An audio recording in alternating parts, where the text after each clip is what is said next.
The snow had been falling for 3 days straight when Pa finally called her into the parlor. Clarabelle knew something was wrong the moment she saw him sitting there with his hat in his hands. Not meeting her eyes. The fire in the hearth crackled, but it couldn't warm the cold dread settling in her chest. "Clarabelle," he started, his voice rough as sandpaper. "You know I've tried. Lord knows I've tried to make things right." She stood near the doorway, her hands clasped tight in front of her worn calico dress. At 23, she'd watched her father gamble away their farm, their livestock, and most of their dignity. Now, as he sat there looking smaller than she'd ever seen him, she knew whatever came next would be worse than anything before. "Mr. Harlan came by yesterday." Pa continued, still studying the floor. "You remember him from town." How could she forget Josiah Harlan owned half the county and looked at people like they were cattle to be appraised? She'd seen how his eyes lingered on her at church, how his thick fingers drummed against his gold watch chain whenever she passed. "He's willing to clear my debts," Pa said, the words tumbling out fast now. "All of them. The house, the loans, everything. In exchange for me." The words left her lips flat and cold as the wind outside. Pa's shoulders sagged. "It ain't like that.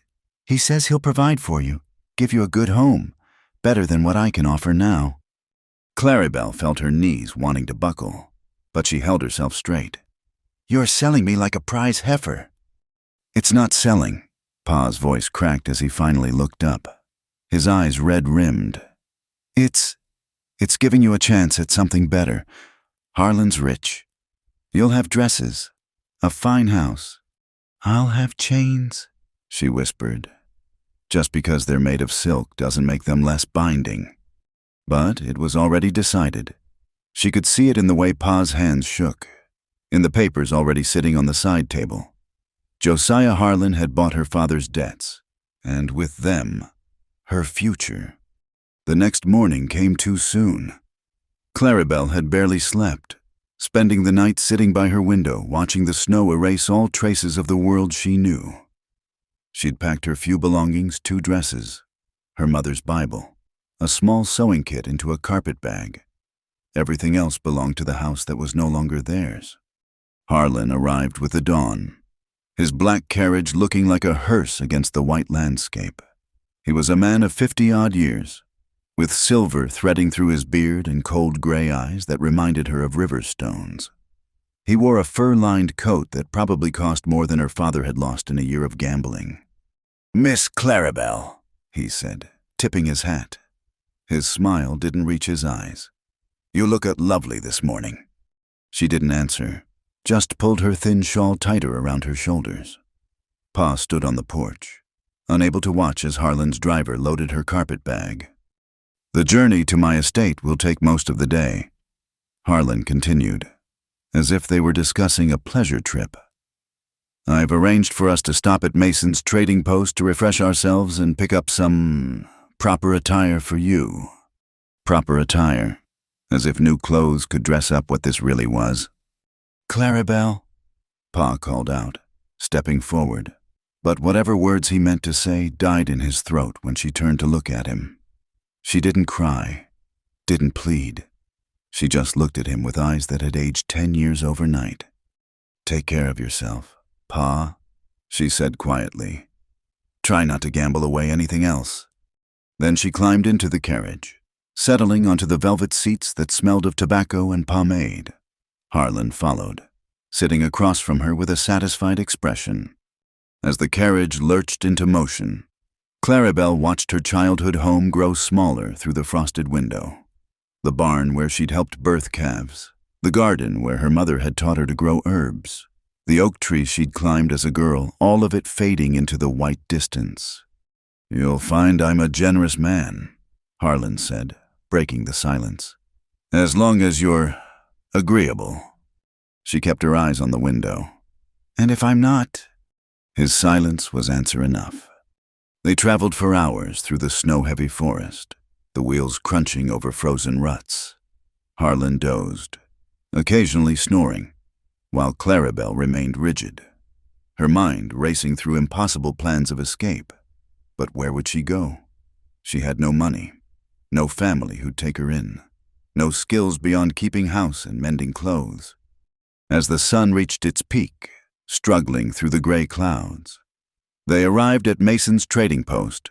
It was a rough collection of buildings huddled against the mountain's base, a general store, a saloon, a boarding house, and a stable.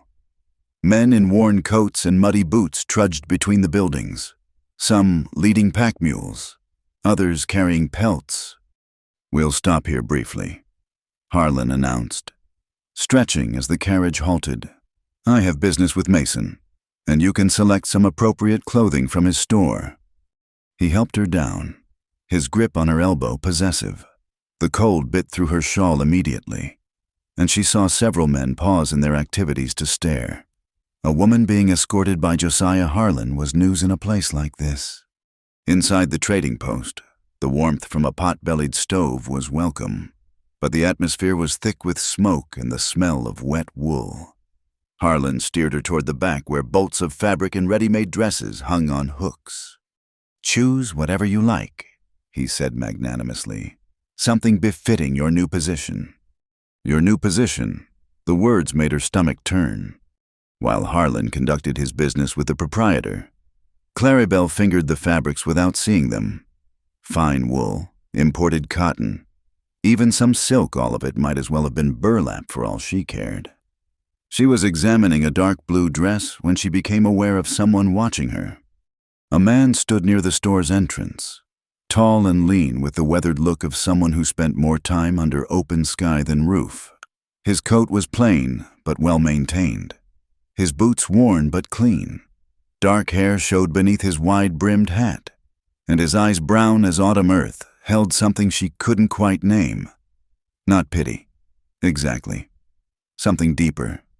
He moved toward the counter where Harlan was haggling over some transaction, his spurs making soft music against the floor.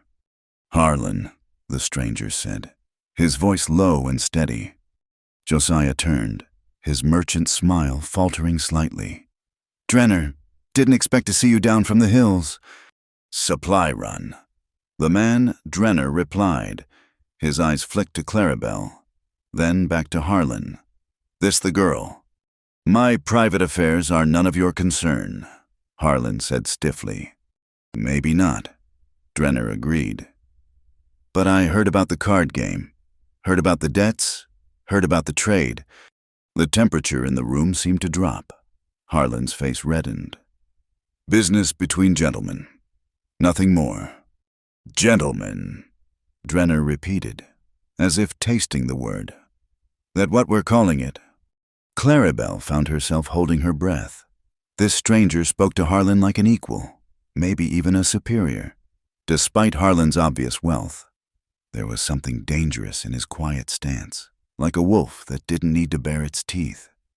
"I've a proposition," Drenner said finally. "I'm not interested in—" "Wasn't talking to you."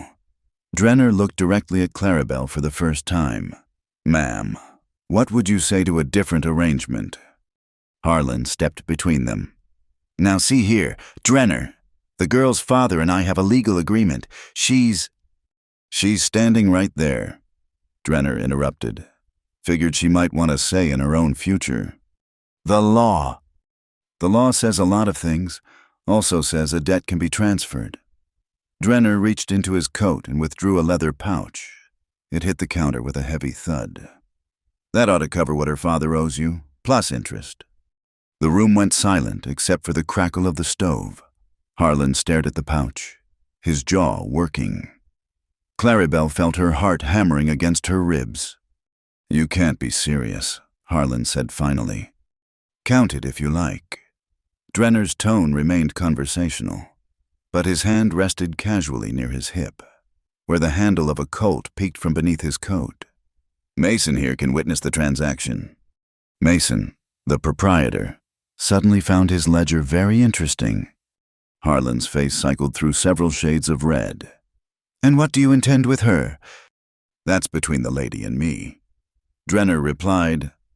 "But I can tell you what I don't intend, which might ease your conscience some." The insult hung in the air like smoke. For a moment, Clarabelle thought Harlan might do something foolish, but greed won out. He opened the pouch, quickly counting the gold coins inside. "This is considerable," he admitted grudgingly. "Then we have a deal." Harlan looked at Clarabelle, perhaps seeing his plans crumble. "You'd rather go with this hermit." She found her voice at last. "I'd rather go with anyone who sees fit to ask my opinion." It wasn't quite true she didn't know this Drenner any more than she'd known Harlan's true nature, but something in those steady brown eyes suggested a different kind of man. Harlan snatched up the pouch. "Fine. Draw up the transfer. Mason, I wash my hands of this." As Mason prepared the paperwork with shaking hands, Drenner approached Clarabelle for the first time. Up close, she could see lines around his eyes from squinting into the sun, could smell leather and pine on his clothes. "Name's Silas Drenner," he said quietly. "I've got a place up on Eagle Ridge. It's isolated, some would say lonely, but it's peaceful, and you'd be free to leave whenever you choose." "Why?" she whispered. He considered the question. Man sees something wrong. He's got two choices: look away or do something about it. I never been much good at looking away. The paperwork was completed in minutes. Harlan signed with angry slashes of the pen, snatched his payment, and stormed out without another word. His driver scrambled to follow. Clarabelle stood in the middle of the trading post, her carpetbag at her feet, suddenly unsure. She'd traded one unknown for another. "Are you hungry?" Silas asked. "Mrs. Mason serves a fair stew, and the road up to my place is long." It was such a simple question, but after everything, the normalcy of it nearly broke her. Yes, I suppose I am." He nodded, picked up her carpetbag like it weighed nothing, and gestured toward the boarding house. "Then let's get some food in you. Everything else can wait." As she followed him out into the cold, Clarabelle caught her reflection in the trading post window. Same face, same worn dress, but something had shifted. For the first time in days, maybe years, someone had asked what she wanted. It wasn't much, but it was a beginning. The boarding house stew was simple fare venison, potatoes, wild onions, but Clarabelle ate it like it was her first meal in days. Silas sat across from her at the rough wooden table, nursing a cup of coffee and saying little. He had a way of being present without pressing, of taking up space without making her feel crowded. "The transaction papers," she said finally, setting down her spoon. "May I see them?" He reached into his coat and laid them on the table between them. She read through the formal language carefully, her finger tracing each line. Transfer of debt, payment in full, all claims relinquished. "It doesn't say," she began, then stopped. "I doesn't say what?" "What do you expect in return?" Silas leaned back in his chair. "That's because I don't expect anything." "Everyone expects something." "Maybe so, but expecting and demanding are two different things." He took a sip of coffee. "Way I see it, you've had enough of other folks' demands to last a lifetime." "Mrs." Mason bustled over to clear their bowls, eyeing them with the curiosity of someone who'd soon be sharing this story over every fence in the territory. Silas paid her with coins from his pocket, not the pouch he'd given Harlan, and stood. "We should get moving if we want to reach the cabin before dark," he said. "Storm's building again." Outside, the sky had turned the color of old pewter. Silas led her to a sturdy wagon hitched with two draft horses, their breath steaming in the cold. He'd already loaded her carpetbag alongside sacks of flour, coffee, and other supplies. "You came down for provisions," she observed. "Monthly trip. Though I'll admit, this isn't how I expected it to go." He helped her up to the wagon seat, then swung up beside her. "You know how to handle a team." "Some. Pa taught me when I was young." "Good to know." He released the brake and clicked to the horses. "Might come in handy." They rolled out of Mason's trading post with a few men stopping to stare. Clarabelle pulled her shawl up around her face, but Silas seemed unbothered by the attention. He guided the horses onto a narrow road that wound upward into the hills. For the first hour, they traveled in silence, broken only by the creak of wheels and harness. The road grew steeper, the trees closer. Snow began to fall again, fat flakes that stuck to everything they touched. "How long have you lived up here?" Claribel asked, needing something to fill the quiet. 7 years, give or take, came out after the war. "You fought?" "Did my time?" His tone suggested that was all he'd say on the matter. "Found I preferred the company of mountains to men after that. But you came down today. Like I said, monthly supplies. And you just happened to have enough gold to buy off Josiah Harlan." A ghost of a smile touched his lips. "I've done well enough. Fur trapping, some prospecting. Man lives simple. Money tends to accumulate. Most men wouldn't spend their accumulated money on a stranger. Most men would have looked the other way back there." He glanced at her. "You saying I should have—" "No, I just—" She searched for words. "I don't understand why." "You know what I saw when I walked into that trading post?" He kept his eyes on the road now. "Saw a woman looking at fancy dresses like they were a noose. Saw Harlan watching her like she was property already bought. Seen enough of that in my life. The war. Before. During. After." He adjusted his grip on the reins. "Some things a man can't abide, no matter how legal they're dressed up to be." The wagon lurched over a rough patch, and Claribel grabbed the seat. Silas steadied the horses with practiced ease. "That document," he said after a moment. "It's yours to keep. Proof that the debt's paid. That you're beholden to no one, not Harlan, not your father, not me. But you paid. I paid to settle another man's debt. That's between him and me. Got nothing to do with you except that you're free of it." She studied his profile, the strong line of his jaw, the weathered skin, the calm certainty in his eyes. "And if I wanted to leave right now?" He pulled the horses to a stop right there on the mountain road. Reaching under the seat, he brought out a small leather purse and handed it to her. "There's enough there to get you to Denver or Santa Fe. Wherever you've a mind to go. Can take you back down to Mason's if you prefer. Catch the next stage." Claribel held the purse, feeling its weight. "You'd take me back after everything." "Said you were free to leave whenever you choose." Meant it. She sat there in the falling snow, holding money that could take her anywhere, looking at this strange man who asked nothing of her. Down the mountain lay the familiar world, the towns where everyone knew her father's shame, where she'd always be the girl who was sold to pay a gambling debt. Up the mountain lay the unknown. "I don't even know you," she said. "No, you don't. But you know Harlan's type. You know your father. You know what waits for you down there." He gathered the reins again, but didn't signal the horses. "Question is, what do you want to do?" What did she want? When was the last time anyone had asked her that? When was the last time it mattered? She looked at the purse, then at the road ahead disappearing into the snow-shrouded pines. "I think I'd like to see this cabin of yours." He nodded, clicked to the horses, and they resumed their journey. Claribel tucked the purse into her coat. He hadn't asked for it back, hadn't taken it when she chose to continue. It remained hers, like the choice itself. The road grew steeper and narrower as they climbed. The wagon swayed around sharp turns where the mountain fell away into mist-filled valleys. Silas handled the team with quiet competence, occasionally murmuring encouragement when they balked at a difficult passage. "There," he said finally, pointing through the trees. Claribel saw it then, a cabin built of logs and stone, nestled on a flat shoulder of the mountain. Smoke rose from a fieldstone chimney, and a barn stood nearby, solid and well-maintained. It wasn't grand, but it looked sturdy, permanent, real. "You built this—" "Most of it. Had help with the barn." He guided the wagon into the yard. "Wait here a moment." He jumped down and went to the cabin, disappearing inside.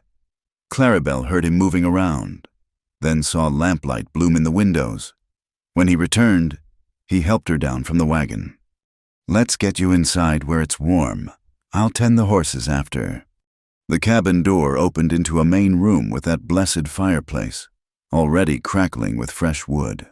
The furniture was simple but well made, a table and chairs, a rocking chair by the fire, shelves lined with books. Everything was clean, orderly, speaking of a man who took care with his surroundings. "Bedroom's through there." Silas indicated a door. "It's yours. I'll bunk out here." "But, like I said, no expectations. You need a place to rest, to figure out your next step. This can be that place, long as you need it." He brought in her carpet bag and set it just inside the bedroom door.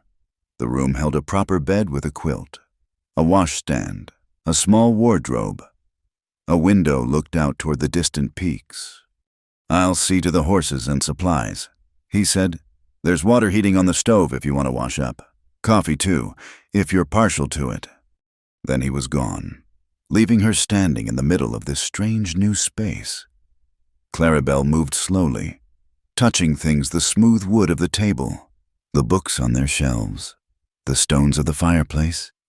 Everything felt solid, honest, without pretense. She found the water he'd mentioned, poured some into a basin, and washed the travel dust from her face and hands. In the small mirror above the washstand, she barely recognized herself. When had she gotten so thin, so pale? When had her eyes taken on that haunted look? Through the window, she watched Silas unhitching the horses, his movements efficient and gentle. He led them to the barn, and she could hear him talking to them, low and soothing. A man who spoke kindly to horses, surely that meant something. By the time he returned, she'd made coffee and set 2 cups on the table. He raised an eyebrow at the gesture, but sat down across from her.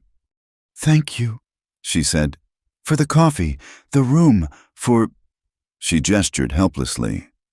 "Nothing to thank me for. Man should do what's right when he can." "Most don't. They're failing, not mine." They drank their coffee as darkness settled over the mountain. The fire popped and settled. Wind whispered around the eaves, and somewhere in the distance, a wolf howled. "Are there many wolves?" she asked. "Some. They don't bother with people much. Got easier prey. And you live here alone." "Alone, not lonely. There's a difference." "Is there?" He considered. "Alone is just a circumstance. Lonely is letting that circumstance define you. You talk like an educated man. Had some schooling, before the war. Read plenty since." He nodded toward the shelves. "Books don't judge, don't demand, just offer what they have and let you take what you need." "Like you," she thought, but didn't say. When the coffee was done, Silas stood and took down some blankets from a shelf. "You should get some rest. Been a long day, and altitude takes getting used to." "What about you?" "I'll be fine out here. Done it before when I had guests." "Guests?" "Trappers passing through, mostly. Occasional prospector." He made up a pallet near the fire with practiced movements. "That door locks from the inside. By the way, in case you're wondering." She was wondering, and his mentioning it somehow eased her mind. "Silas." "Ma'am." "My name, it's Clarabelle." "Clarabelle."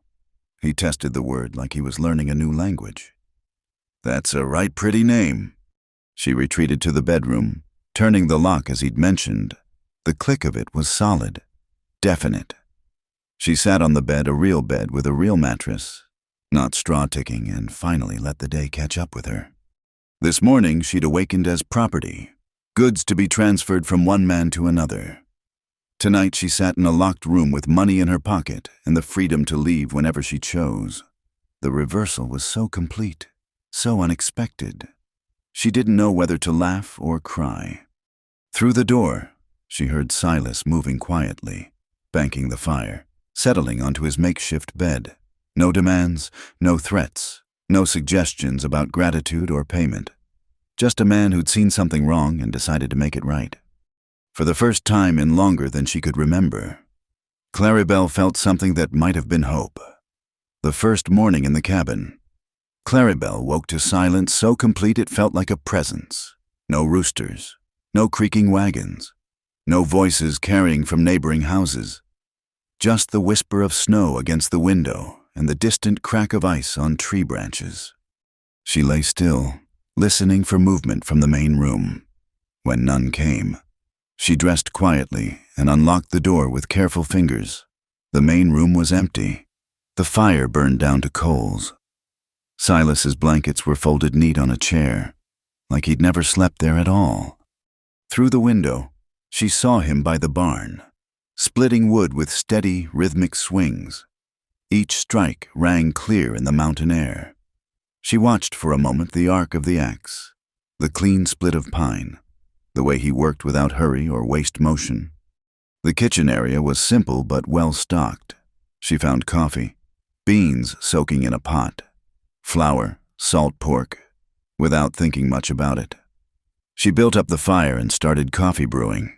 It was something to do with her hands, something normal and necessary. When Silas came in with an armload of split wood, he stopped short, seeing her at the stove. "Morning," he said, stacking the wood by the fireplace. "Didn't expect you up so early." "Habit." She poured coffee into 2 cups. "I'm used to having morning chores." "No chores here unless you make them for yourself." He accepted the coffee with a nod of thanks. "Though I won't turn down cooking if you're inclined to it. Been living on my own poor attempts for too long." "I can cook." It came out more defensive than she meant. "I mean, I'd like to. Helps me feel useful. Normal." He studied her over his cup. "Normal's different for everyone up here. You'll find your own version of it." They ate breakfast in companionable, quiet biscuits she'd made from memory. Salt pork fried crisp, the beans that had been soaking. Silas ate like a man who'd forgotten food could be more than sustenance. "Been a while since anyone cooked in here," he said, pushing back his empty plate. "You mentioned guests. They didn't cook. Mountain men mostly survive on jerky and whatever they can shoot." He carried his plate to the wash basin. "I've got trap lines to check today. You're welcome to come along, or stay here if you prefer." "How long will you be gone?" "Most of the day. Lines run pretty far up the ridge." The thought of being alone in the cabin all day stretched before her, empty and formless. Is there something I could do while you're gone?" He looked around the cabin, seeing it perhaps through her eyes. "Place could use some tending, I suppose. If you're wanting work, I won't stop you, but don't feel obligated." "It's not obligation, it's—" She searched for words. "I need to be doing something, idle hands and all." "I understand that." He collected his coat and rifle. "There's supplies in the pantry. Fabric in that trunk if you're handy with a needle. Books if you read. Make yourself at home. Claribel, I mean that." After he left, she stood in the middle of the cabin, truly alone for the first time since arriving. No lock on the door now, but somehow she felt safer than she had in years. She could leave the purse he'd given her still sat in her coat pocket. She could take what she needed and walk away. Instead, she rolled up her sleeves and got to work. The cabin wasn't dirty, exactly, but it had the particular neglect of a man living alone. Dusty corners, windows hazed with smoke, a kitchen that was functional but not welcoming. She heated water, found rags, and began the familiar ritual of cleaning. As she worked, the cabin revealed itself to her. The books on the shelves weren't just random poetry mixed with practical guides, philosophy beside agricultural texts. A man who read wide and deep. The furniture was handmade but skillfully done, each joint tight, each surface smooth. On the mantel sat a single photograph in a silver frame, a woman with kind eyes and dark hair swept up in the style of 20 years past. Claribel didn't touch the photograph, but she cleaned around it carefully.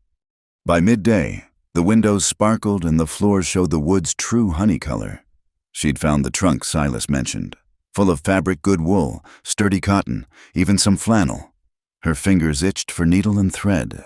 How long since she'd sewn for pleasure instead of necessity? She was measuring fabric for curtains when she heard horses outside. Her body went rigid, old fears flooding back. But it was only Silas, returned earlier than expected, leading a pack mule loaded with pelts. He stopped in the doorway, taking in the transformed cabin. "Well," was all he said. "I hope you don't mind. I just thought—" "Mind." He stepped inside, still looking around. "Haven't seen the place look like this since—" He stopped, cleared his throat. "It looks fine. Real fine." She noticed him notice the photograph, saw something flicker across his face, but he didn't comment on it. "Good day with the traps?" she asked, giving him space to gather himself. "Fair enough. Got a few beaver, some marten." He began unloading the pelts. "Market's not what it was, but it keeps the coffee coming." "Could I learn preparing the pelts? He paused in his work. "It's messy business, not what most women consider proper work." "I've done plenty of improper work in my life." "I suppose you have." He considered. "If you're serious, I could show you. Extra hands would help. And the money's honest." She thought of the women in town, their clean hands and careful distance from anything that might soil their respectability. Then she thought of where protecting her respectability had gotten her. "I'm serious." Over the next days, they developed a rhythm. Mornings, she'd cook while he tended the animals. He'd check his trap lines while she kept house, not because he asked, but because she needed the familiar work. Afternoons, he taught her about pelts, how to flesh them, stretch them, which ones brought good prices. It was hard, smelly work that left her hands raw, but there was something honest about it, something clean despite the blood and fat. Silas was a patient teacher, showing rather than telling, letting her make mistakes without criticism. In the evenings, they'd sit by the fire. Sometimes he'd read aloud from one of his books, Wordsworth, Thoreau, sometimes the Almanac. His voice was good for reading, deep and measured. Sometimes they'd just sit, her sewing, him mending harness or cleaning his rifle. "That photograph," she said one evening, surprising herself. "Your wife," his hands stilled on the leather he was working, "was Margaret, died 6 years back, just before I came up here." "I'm sorry." "Fever took her, quick at least." He resumed his work. "She would have liked it up here. Always said she wanted to see mountains." "Is that why you came?" Partly because down there held too many memories." He held up the repaired harness, checking his work. "Man can run from memories, but they tend to follow anyway. Better to find a place where they can settle peaceful-like." Claribel understood that. Her own memories of her mother's death, her father's descent. The morning Harlan came, they circled like wolves some nights. But here, with work for her hands and quietness all around, they seemed less hungry. A week passed, then 2. She made curtains for the windows, cushions for the hard chairs, a tablecloth from some checked fabric. The cabin softened under her touch, became something more than shelter. Silas never commented directly, but she'd catch him looking around sometimes with an expression she couldn't read. Pleased, maybe, but also something else, like he was seeing ghosts but peaceful ones. One morning she found him standing by the photograph, coffee forgotten in his hand. "She would have done the same," he said quietly. "Seen you in that trading post. Would have given me no peace until something was done. She sounds like a good woman." "Best I knew." He set down his coffee, turned to face her. "Claribel, I need you to know something. I didn't bring you here to replace her. Didn't bring you here for any reason except it was right. You understanding that?" "I understand." And she did. Whatever grew between them, friendship, companionship, something else, it wouldn't be forced or expected. It would be chosen, like everything else in this cabin. "Good." He collected his rifle. "Now, I'm thinking of running the High Line today. Weather's holding, and there's a beaver dam up there I want to check. You want to come along? Country's pretty up that way. She thought of the cabin, safe and warm. Then she thought of mountains she'd never seen, sky she'd never breathed. I'll get my coat. He almost smiled. She was learning to read his small expressions. Better wear those boots I found in the storeroom. Trail's rough. As she changed into the warmer clothes, Claribel caught sight of herself in the small mirror. Color had returned to her cheeks. Her eyes looked clearer, less haunted. She was still thin, still worn by everything that had brought her here, but she looked like someone who might survive it.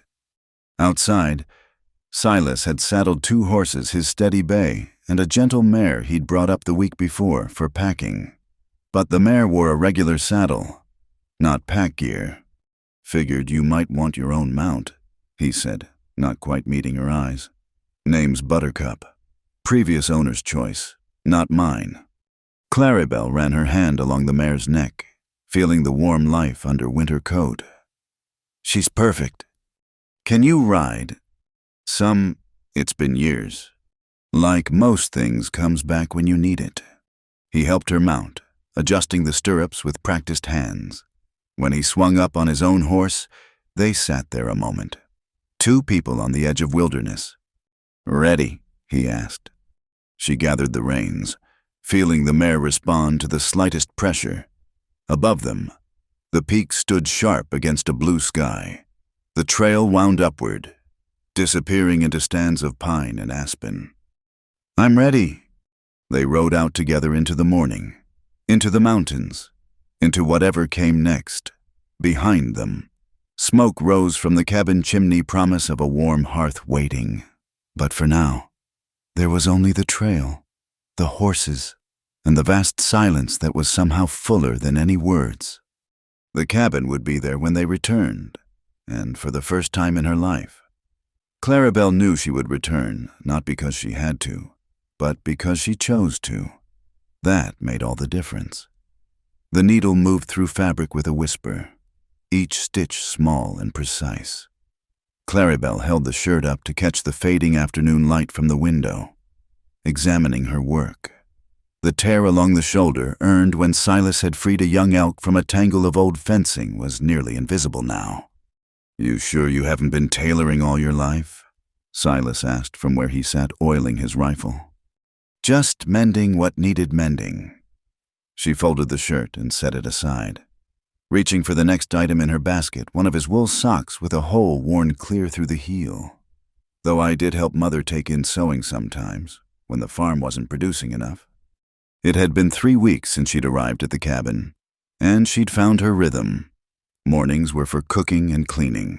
Afternoons for whatever needed doing, mending, preparing pelts, tending the small kitchen garden she'd discovered under the snow and already begun planning for spring. Evenings were for this, sitting by the fire, hands busy, conversation flowing easy as water. Your mother teach you to cook too? Silas asked. Because those venison pies you made yesterday were something special. She taught me everything she could before the fever took her. Claribel threaded her needle again, keeping her eyes on the work. Said a woman needed skills beyond looking pretty and minding her tongue. Good thing too, since I was never much accomplished at either of those. Nothing wrong with speaking your mind. Tell that to the good people of Millbrook, or rather, don't. I have no desire to hear what they'd say about me now. She felt, rather than saw him look up from his rifle. They'd not spoken much about where she'd come from, what she'd left behind. He hadn't pushed, and she'd been grateful for it. Their loss, he said simply, returning to his work. The sock was soon mended, then another, then a pair of winter gloves with the fingertips wearing thin. She'd found satisfaction in making things whole again, in taking what was torn or worn and returning it to usefulness. There was a metaphor in there somewhere, but she didn't care to examine it too closely. I've been thinking, Silas said as she started on the last item, a wool scarf that needed new fringe. Winter market's coming up in Thornfield. That's the bigger town. About a day's ride north. I usually take my pelts down, stock up on supplies for the deep cold. When? Week or so. Thing is, He set aside the rifle, gave her his full attention. Might be good if you came along. You'll need warmer clothes than what you've got, and I'm no judge of women's necessities. Plus, you've been working the pelts alongside me. Only fair you see what they bring. A town, people, questions. Clarabelle's hand stilled on the scarf. I don't need. Not about need, about what's right. You've earned a share of whatever we make. He paused. Though, if you'd rather stay here, I understand. Can bring back whatever you require. She thought about it as her fingers resumed their work. Thornfield wasn't Millbrook. No one there would know about her father's debts or Harlan's plans. She'd just be another face at the market. I'll come, she decided. If nothing else, I can help judge the quality of the goods we're trading for. Smart thinking. I've been known to get taken advantage of when it comes to fabric and such. Last time I tried to buy muslin, came back with something the merchant swore was just as good. Turned out to be closer to cheesecloth. She laughed. It came easier now. Laughter. Then clearly you need supervision. Clearly. The scarf finished. She folded everything into a neat pile and rose to put the mending away. In the bedroom, she'd made her own curtains on the window now. A quilt she'd patched from scraps. Small touches that marked it as lived in rather than just occupied. She caught sight of herself in the mirror. 3 weeks of good food and better sleep had filled out the hollows in her cheeks. Her hands, though roughened by work, moved with purpose. She looked not happy exactly, but no longer haunted, no longer like prey waiting for the hunter. When she returned to the main room, Silas had moved to the kitchen table. Ledger open before him, tallying figures by lamplight. May I? She asked, gesturing to the chair across from him. Course. She watched him work, noting the careful columns, the precise handwriting. You've got a good hand. Seminary school, before the war. They were particular about penmanship. He made another notation, counting up what we've got, what we might expect to get for it. Want to see? She leaned forward as he turned the ledger. The numbers were better than she'd expected. Beaver was down from its heyday, but Martin and Fox still brought decent prices.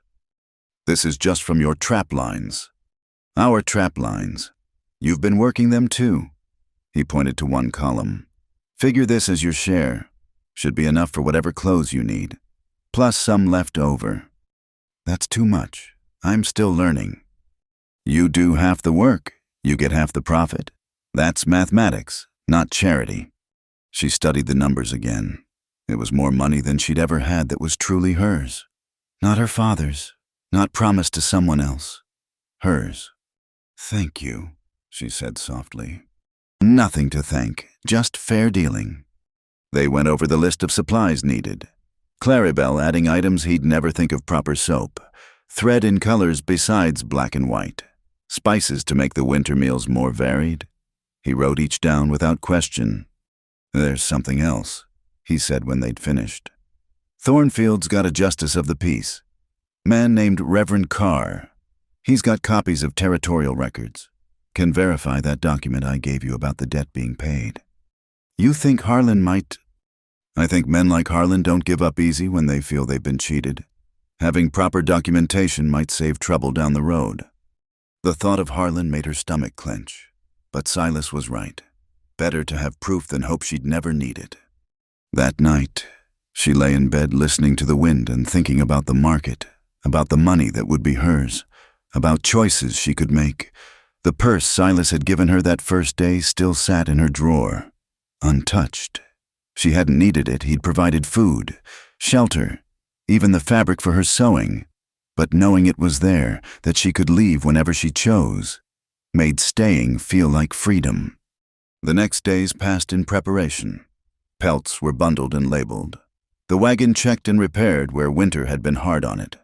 Clarabelle baked extra bread for the journey, prepared foods that would travel well. The morning they left dawned clear and brutal cold.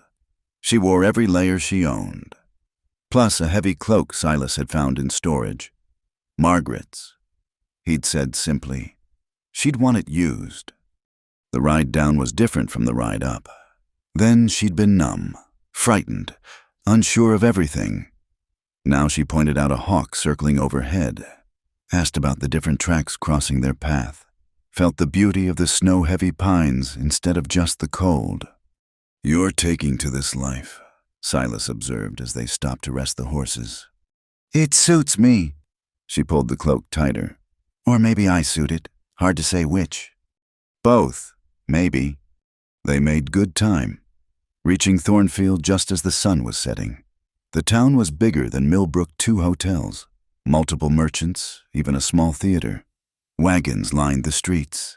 Trappers and traders come for the market. Silas secured rooms at the cleaner of the 2 hotels' separate rooms. He made clear to the clerk, who'd looked at Claribel with speculation. "Gossip travels even up here," he explained as they climbed the stairs. "Best not to give them fodder."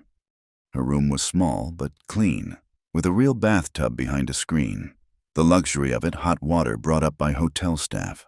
Soap that smelled of lavender instead of lye nearly made her cry. "I'll leave you to it," Silas said from the doorway. "Supper's at 7 in the dining room, if you're inclined. Otherwise, I can have something sent up. I'll come down." She touched the stack of towels, marveling at their softness. "Seems silly to hide when we've done nothing wrong." "No, we haven't." He paused. "Claribel, you did well today. The travel, not everyone takes to mountain roads." After he left, she took the longest bath of her life, washing away trail dust and the lingering smell of pelts. The dress she'd mended so carefully seemed shabby in the hotel mirror, but it was clean and neat. That would have to do. The dining room buzzed with conversation trappers comparing territories, merchants discussing prices, travelers sharing news from distant towns. Silas had secured a corner table, away from the worst of the noise. "Beef stew's usually safe," he advised as she studied the menu. "Avoid the fish. This far from water, it's anybody's guess how old it is." They ate quietly, but she felt the weight of eyes on them. A woman alone with a man who wasn't clearly her husband or father, it invited speculation. Let them wonder, she thought. They'd never guess the truth was stranger than any story they could invent. After dinner, Silas walked her back to her room. "Market starts early, but if you'd rather rest..." "I'll be ready." She met his eyes. "I want to see it through. All of it." He nodded, understanding more than she'd said. "Sleep well, then." Alone in the strange room, Claribel sat by the window watching the town settle for the night. Somewhere out there, people were living lives that followed expected patterns: marriage, children, respectability, death. Once she'd thought that would be her path too. Now she mended clothes for a man who asked nothing but her company, worked trap lines in mountain snow, and earned her own money for the first time in her life. It wasn't the life she'd planned. But then, the life she'd planned had been sold away for the price of her father's debts. This life unexpected, uncertain, but hers to shape felt like the better bargain. Tomorrow she'd walk through the market with her head high, choose her own clothes with her own money, put her name to documents that proved her freedom. Small things, perhaps, but she was learning that freedom was built from small things, one choice at a time. She climbed into the unfamiliar bed, missing her cabin room with its familiar drafts and the sound of Silas banking the fire in the next room. But that too was waiting the cabin. The work, the quiet evenings by the fire. For the first time since childhood. Claribel fell asleep looking forward to tomorrow. The market square bustled with more people than Claribel had seen in months. Trappers hauled pelts, merchants hawked goods, and townspeople picked through vegetables that had survived storage since harvest. She stayed close to Silas as he negotiated with fur buyers, watching how he handled each pelt, pointed out quality, stood firm on prices. "Your partner's got a good eye," one buyer commented, nodding toward Claribel. "She spotted that weakness in the hide I was hoping you'd miss." "She does the work. She knows the value," Silas replied simply. By mid-morning, they'd sold everything for better than expected prices. Silas handed her a leather pouch heavy with coins her share, exactly as the ledger had shown. "Now for the necessaries," he said. "Mrs. Hartwell runs the dry goods store, fair dealer, and she keeps quality merchandise." Mrs. Hartwell turned out to be a small, bright-eyed woman who took one look at Clarabelle's worn dress and thin cloak and began pulling bolts of fabric from shelves. "You'll need wool for skirts, flannel for undergarments, and something prettier for Sundays," she declared. "Can't have you freezing up on that mountain." Clarabelle fingered a bolt of deep blue wool, checking the weave. "How much for enough to make 2 skirts?" They haggled pleasantly, Clarabelle drawing on long-ago memories of accompanying her mother to market. She selected practical fabrics mostly, but couldn't resist a length of green cotton sprigged with tiny flowers.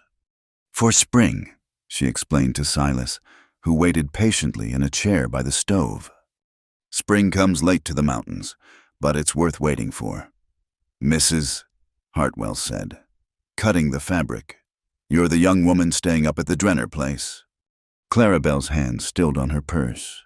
"Yes. Thought so. Silas hasn't brought anyone to market in years."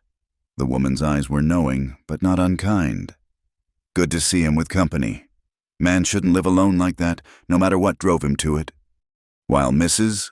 Hartwell wrapped the purchases, Clarabelle noticed 2 women near the doorway whispering behind their hands, eyes darting between her and Silas. Their expressions held the same speculation she'd seen in the hotel, the same judgment waiting to be pronounced. "Something else you need, Mrs. Hartwell asked, following her gaze. "Oh, don't mind them. Mrs. Foster and Mrs. Crane have nothing better to do than tend everyone's business but their own." But the damage was done. The comfortable mood shattered as Clarabelle remembered what she must look like: a kept woman, a fallen creature, someone's convenience. Her hands shook as she counted out payment. Outside, Silas took the packages from her without comment. "Reverend Carr's office is just down the street."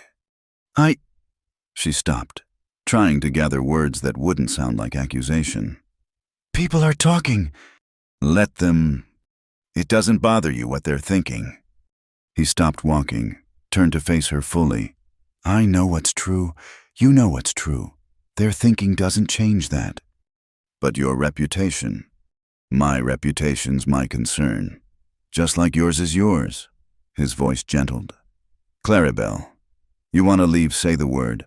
I'll take you to the stage depot right now. No questions asked." She stood there in the street, packages at their feet, townspeople flowing around them like water around stones. The stage depot meant Denver or Santa Fe, meant starting over again somewhere else, meant leaving the cabin, the work, the quiet evenings, meant leaving him. "No," she said. "No, I don't want to leave." "Then we see Reverend Carr, get your documents verified, and head home." He picked up the packages again. "Unless you'd rather have tea and cakes with Mrs. Foster and Mrs. Crane." Despite everything, she almost smiled. "I'll take the Reverend." Reverend Carr's office occupied the back of the church, a tidy space that smelled of leather and ink. The man himself was younger than expected, with kind eyes behind wire spectacles. "Mr. Drenner, good to see you again." He shook Silas's hand warmly. "And this must be Miss Ashford," Clarabelle supplied. "Clarabelle Ashford." "Miss Ashford, please, sit." He gestured to chairs before his desk. "How can I help you today?" Silas produced the transfer documents. "Need these verified and recorded. Want to make sure there's no question about the debt being legally paid and transferred." The Reverend read through the papers carefully. "This all seems in order. The debt was originally held by Josiah Harlan." "Yes." Clarabelle's voice came out steady, though Harlan's name still made her stomach turn. "And Mr. Drenner paid it in full, with Mr. Mason as witness." He made notes in a large ledger. "I'll record this officially. Would you like certified copies?" "If you would." As Reverend Carr worked, He chatted easily about church matters, the coming winter, news from the territorial capital. Never once did he look at Claribel with judgment or speculation. When he handed over the certified copies, he included a small card. Service times. If you're ever inclined, we're not a large congregation, but we're welcoming. He smiled. Both of you would be most welcome. Outside again, Claribel tucked the documents safely in her purse. He seems nice. He lost his own wife young, came out here to start over, understands that people have histories. They collected the rest of their supplies, Silas deferring to her judgment on coffee and spices, she to his on ammunition and tools, at the blacksmith's, while Silas discussed horseshoes. Claribel noticed a familiar figure across the street. Josiah Harlan stood outside the bank, speaking with another well-dressed man, as if feeling her gaze. He turned. Their eyes met across the muddy street. His face darkened, and he took a step toward them. Claribel's breath caught, but then Silas was beside her, not touching but present, solid as the mountains themselves. Harlan stopped, seemed to reconsider, then turned back to his companion with a dismissive gesture. "You all right?" Silas asked quietly. "Yes." And surprisingly, she was, seeing Harlan here, where she stood free with money she'd earned and documents proving she owed him nothing, it was almost anticlimactic. They loaded the wagon and started home as afternoon shadows grew long. Claribel found herself eager to see the cabin again, to put away her new fabric, to return to the rhythm they'd established. "Thank you," she said as they climbed into the hills. "For today. For letting me handle things." "Nothing to thank. You handled yourself fine." "Those women in the store will think what they think regardless. You could wear a nun's habit and they'd find something to whisper about." She considered this. "Have you dealt with much of that talk? I mean, since I came to stay?" "Some trappers mostly mind their own business, but townfolk do love their stories." He guided the horses around a rough patch. "Doesn't trouble me. I've heard worse. During the war, and after," he was quiet for a moment. "Margaret and we faced our share of talk. She was part Cherokee. Some people had opinions about that." Claribel looked at him with new understanding. "But you married her anyway." "Didn't marry her despite anything. Married her because she was Margaret." He glanced at her. "People are going to judge. They'll find reasons your past, your choices, the way you wear your hair. Can't live your life trying to please them. Better to please yourself and let them choke on their gossip." The cabin appeared through the trees as the last light faded. Windows dark but welcoming. Home, Claribel thought, then wondered when she'd started thinking of it that way. They unloaded in companionable silence. Silas tending the horses while she carried in the packages. She lit the lamps, built up the fire, started water heating for coffee. Normal things, familiar things, but somehow made precious by the day away. When Silas came in, she had coffee waiting and beans warming on the stove. He washed up, sat at his usual place, accepted his cup with a nod of thanks. "Successful day," he said. "Yes." She sat across from him, hands wrapped around her own cup. "Silas, what that woman said about you living alone too long." "Mrs. Hartwell means well." "I know, but is that why you helped me, because you were lonely?" He considered the question with his usual care. Man can be lonely in a crowd or content in solitude. I won't say I didn't miss conversation, having someone to cook for besides myself, but that's not why. Then why? Because it was right. Because I could.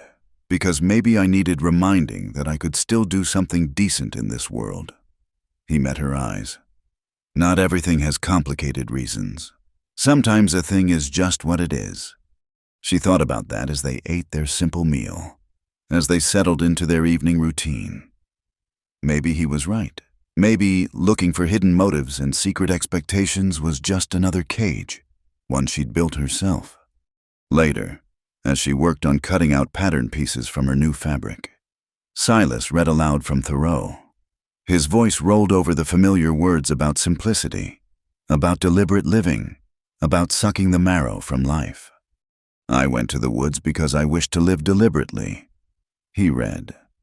To front only the essential facts of life, and see if I could not learn what it had to teach, and not, when I came to die, discover that I had not lived.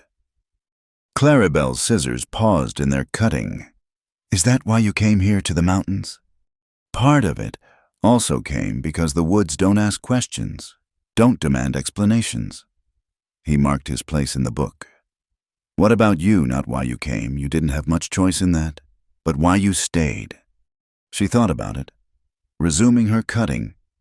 At first, because I was tired. Too tired to run anymore. Then because the work felt good, having something to do that mattered. Now because this feels more like living than anything I did before. She held up the fabric piece she'd just cut. Even if people talk, even if they think they know what this is. Let them think. He returned to his book. We know what's true. We, such a small word to carry so much weight, not romantic, not possessive, just inclusive. We who share this space, we who work together, we who know the truth of things.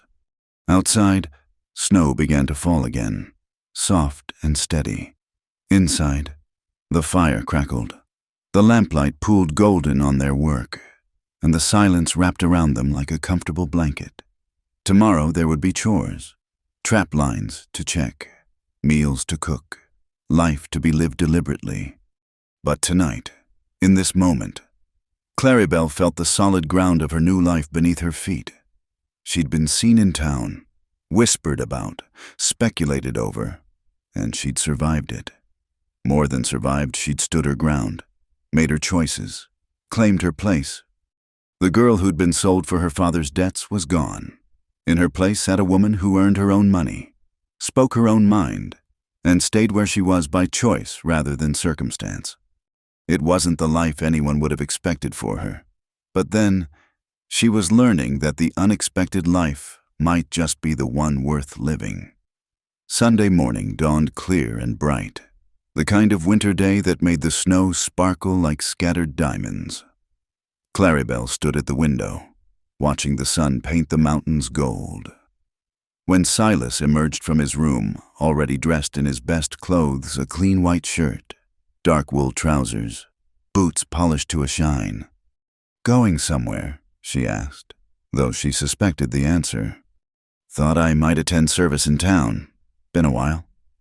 He adjusted his collar, not quite meeting her eyes. You're welcome to join, if you're inclined. No obligation, though. She thought of Reverend Carr's kind eyes, his lack of judgment, the small card with service times that she'd tucked into her Bible. Then she thought of the whispers at the market, the knowing looks, the speculation that would only grow if she appeared at church with Silas. I'm not sure my presence would be welcome. Reverend Carr said different. Reverend Carr isn't the whole congregation. Silas turned from the small mirror where he'd been combing his hair. Claribel, you can't live your life afraid of what people might whisper. But I won't push. Choice is yours. After he left to ready the wagon, she stood frozen with indecision. Her new blue wool skirt hung in the wardrobe, properly hemmed now, paired with a white blouse she'd finished just yesterday. Church clothes, she'd thought while making them, though she hadn't admitted she was considering attending. Through the window, she watched Silas check the horse's hooves, patient and thorough as always. He'd go alone without complaint, face whatever talk there might be about the woman living at his place. Had been facing it, she realized, every time he went to town without her. Before she could think better of it, she was pulling on the blue skirt, pinning up her hair with extra care. Her mother's Bible felt heavy in her hands. She hadn't opened it since packing it that awful morning at her father's house. Silas was still by the wagon when she emerged, wrapped in Margaret's cloak. He looked up, and something shifted in his expression, surprise, maybe, or approval. changed your mind?" "A person should go to church," she said, as if that explained everything. "Besides, I want to thank Reverend Carr properly for his help." He helped her into the wagon without comment, but she caught what might have been a smile as he came around to his side. The ride to town was quiet, both lost in their own thoughts. As they drew closer, Clarabelle's courage began to waver. "Maybe this isn't—" "There's a trick to it," Silas interrupted gently. "Walking into a place where you know people will stare, you keep your eyes forward, move like you belong there, and remember that their opinions can't touch you unless you let them." Speaking from experience. "Years of it, after the war, after Margaret, after choosing to live away from town, always someone ready to judge." He guided the horses down the main street. But judgment only has the power you give it. The church sat at the town's edge, white painted and simple, its bell tower reaching toward the mountains. Wagons and horses already filled the yard. Families gathered in small groups, children darting between their parents' legs, everyone in their Sunday best. As Silas helped her down, conversations faltered, heads turned. Clarabelle felt the weight of every eye, heard the whispers start like wind through grass. Her step faltered. Eyes forward, Silas murmured, "You belong here as much as anyone." She straightened her spine, lifted her chin, and walked beside him toward the church doors. Not touching that would give them too much to talk about, but close enough to make their association clear. In Mr. Drenner, Reverend Carr appeared in the doorway, beaming. "And Miss Ashford, how wonderful to see you both." He shook their hands warmly, publicly, where everyone could see. Such a small gesture, but Clarabelle felt some of the tension ease from her shoulders. Inside, Silas led her to a pew near the back. A few people nodded to him, their eyes sliding curiously to her. She recognized Mrs. Hartwell, who gave her a small smile, and the blacksmith from yesterday. But others stared openly, and she heard her name or what they thought was her situation in hushed whispers. "Breathe," Silas said quietly. "It gets easier." The service began with hymns. Clarabelle found comfort in the familiar words. The ritual of standing and sitting, the way light fell through simple windows. Beside her, Silas sang in a steady baritone, following the hymnal without needing to look. Reverend Carr's sermon was about grace, not the cheap kind that overlooked wrongs, but the difficult kind that saw people clearly and chose love anyway. He spoke of second chances, of roads that led through darkness to light, of judgment versus mercy. "We are all wanderers," he said, his voice carrying clearly. "All of us have taken paths we regret, made choices we wish we could undo. The question isn't whether we've fallen, we all have. The question is whether we'll extend a hand to help others rise, or stand aside in judgment while they struggle." Clarabelle felt tears prick her eyes.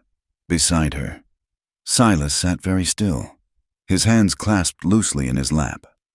When it came time for the church social after service, Clarabelle would have fled to the wagon, but Mrs. Hartwell appeared at her elbow. "You'll join us for coffee, won't you? I made my apple cake, and Reverend Carr specially requested it." Trapped by kindness, Clarabelle found herself in the church hall, accepting a cup of coffee with hands that only trembled slightly. Silas stayed nearby, talking with the men about weather and trapping, creating a bubble of normalcy around her. "That's a lovely skirt," a young woman said, approaching hesitantly. "Did you make it yourself?" "Yes, from fabric at Mrs. Hartwell's store." "The stitching is so fine. I'm Ellen Carr, the Reverend's sister. I help with the Sunday school." She lowered her voice. "Don't mind the old biddies. They'd gossip about angels if given half a chance." Despite everything, Clarabelle found herself almost smiling. "I suspect angels would give them plenty to discuss." Ellen laughed. "Oh, I like you. Will you come again next week? We're starting preparations for the Christmas pageant. I could use help with the costumes."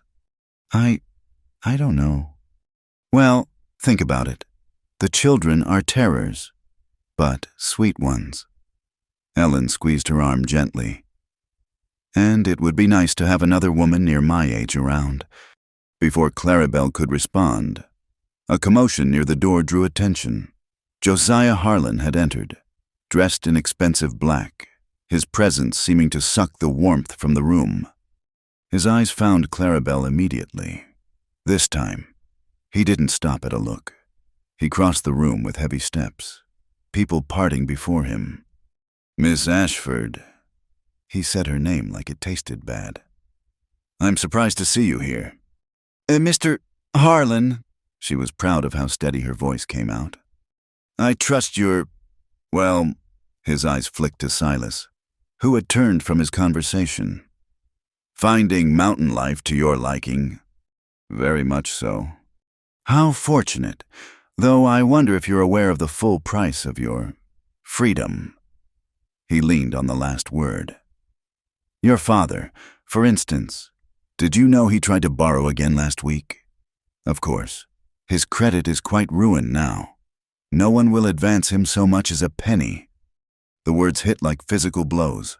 Her father, still gambling, still desperate, still paying for his choices and for hers. "That's enough, Harlan." Silas had moved closer, not threatening but unmistakably protective. "Is it I think Miss Ashford should know the consequences of her choices? Her father may well lose everything. Already had to let go the last farmhand. And winter coming on too." Clarabelle felt the blood drain from her face. For all his faults, she didn't wish her father harm. The image of him alone in that house, no help, no money, debts mounting. "His choices, his consequences," Silas said firmly, "not hers to bear." "How noble. Tell me, Drenner, does she know what happened to your wife? Does she know why you really live alone up there?" The room went utterly silent. Silas's face turned to stone. "Careful," he said, so quietly Clarabelle almost missed it. "Or what you'll shoot me like you did those men in Georgia. Oh yes, I know about that too. War hero." Harlan sneered the words. "Is that what you tell her during those long mountain nights?" "Josiah Harlan," Reverend Carr's voice cracked like a whip. "You will not bring violence into this house of worship with your words or your insinuations." "I speak only truth, Reverend." "You speak poison dressed as truth, and you'll leave now, or I'll have you removed." Harlan's face flushed ugly red. He looked around the room, perhaps expecting support, but found only disapproving faces. Even those who'd whispered about Clarabelle looked uncomfortable with his venom. "Very well." He straightened his coat. "But mark my words, this arrangement won't last. Men like Drenner don't change, and women like her." "That's enough."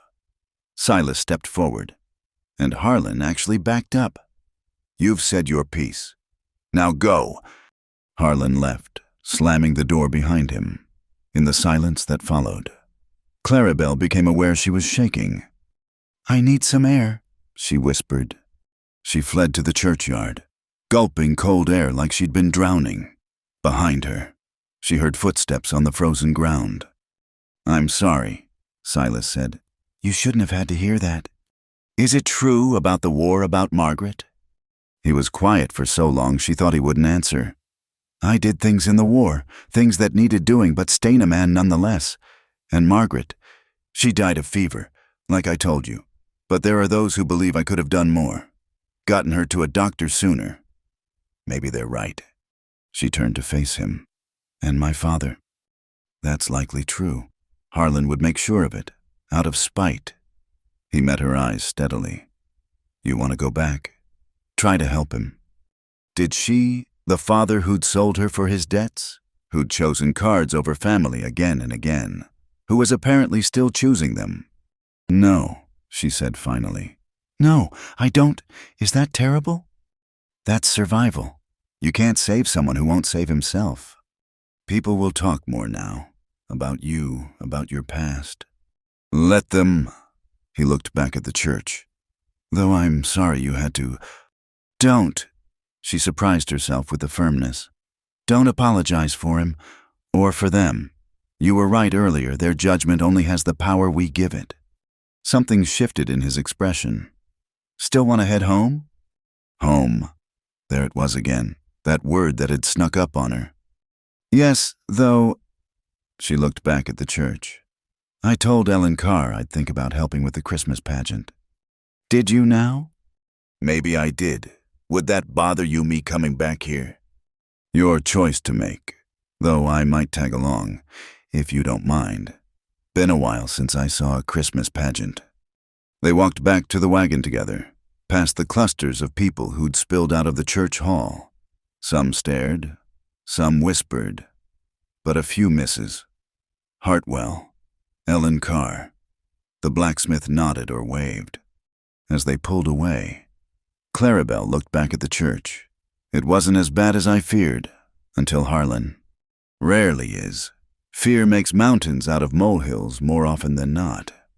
Will you tell me about the war, about Margaret? Not now, but someday? If you want to hear it. I do. Not because of what Harlan said, because they're part of what made you who you are. He glanced at her, something unreadable in his eyes. That's a generous way to look at it. Or a practical one. We all have histories. Like Reverend Carr said, might as well know what we're each carrying. They rode home in companionable silence, the mountains rising around them like old friends, despite Harlan's poison, despite the whispers. Clarabelle felt something had shifted. She'd faced the town, faced judgment, faced the worst someone could say, and survived. More than survived. She'd made a potential friend in Ellen Carr, held her ground against Harlan, and chosen to return not out of defiance but because she wanted to, because costume making for children sounded pleasant, because Sunday service had felt like water after a long thirst, because this life she was building, complicated and uncertain as it was, deserved to be lived fully, not hidden away in shame. As the cabin came into view, smoke rising, welcoming from the chimney, Clarabelle realized the trembling had stopped. In its place was something that might have been strength, or might have been peace, or might have been both. She'd gone to church, the world hadn't ended. And next Sunday, she thought she might go again. The Christmas pageant preparations had become a bright spot in Clarabelle's weeks. Every Tuesday, she'd ride Buttercup down to town, her saddlebags full of fabric scraps and half-finished costumes. The children, a rambunctious mix of ages, had taken to her with the casual acceptance of youth, caring nothing for the whispers that still followed her through town. This particular Tuesday, December's sun made the snow blindingly bright. Clarabelle arrived at the church to find Ellen Carr wrestling with what appeared to be angel wings made of wire and old bed sheets. Thank heavens, Ellen gasped. These wings are defeating me entirely. Let me see. Clarabelle examined the construction, already planning improvements. We need lighter wire, and perhaps muslin instead of sheets. It'll take the paste better for stiffening. They worked side by side in the church hall, other mothers trickling in as the afternoon progressed. Some still kept their distance, but a few had begun to thaw. Mrs. Patterson, the baker's wife, even brought tea and shortbread. My Emma's so excited about being an angel, she said, setting down the tray. Keeps practicing her proclamation to the shepherds. Nearly scared her father to death yesterday, bursting into the barn shouting, "Fear not." Clarabelle smiled, securing another feather to the wings. She'll be perfect. She has the voice for it. Miss Clarabelle. A small voice piped up. Little Thomas Hartwell misses. Hartwell's grandson tugged at her skirt. Will you be at the pageant to see us? Of course I will. Good. Grandma says you're teaching me to sew 'cause Joseph's robe keeps tearing. The easy chatter of children and mothers filled the afternoon. Clarabelle found herself relaxing into it, offering suggestions for the stable backdrop, teaching young Mary Sullivan how to hem her costume properly. This felt like community, like belonging to something larger than herself. As the sun began to sink, Ellen helped her pack up the completed costumes. You've been such a blessing, Ellen said warmly. I don't know how I managed previous years without you. It's been good for me, too. I'd forgotten how much I enjoyed this kind of work. Speaking of which, Ellen's tone turned mischievous. The Christmas dance is coming up, the Saturday after the pageant. Will you come?